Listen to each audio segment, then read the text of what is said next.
Арзан һәм қымбат имплантлардың арасында қандай фарқ бар? Қымбат имплантлар бұл чистый титаннан істелінеді. Бұл немецкий имплантлар болып есептелінеді. Мысал келтірсек, Ньютен, Штраумен деген имплантларымыз жүде качествосы зор имплантлар.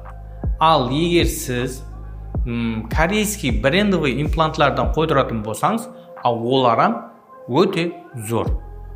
Онан сіздерге мәслихат беремін. Ал китайский имплантлар бұлар 80-85% қызмет етуі мүмкін.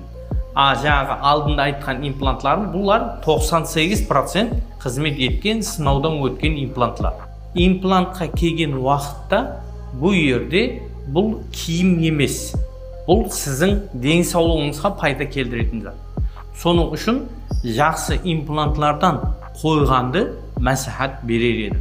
Себебі бұларда сүйеклену дәуірі аз, уақыт талап етеді, һәм қызмет ету сроғы көбірек болады.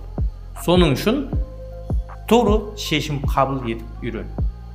Егер имплант хақында сізге толығырақ информация керек болса, комментарияда плюс белгісін қалдырың, комментарияға жазып қалдырың.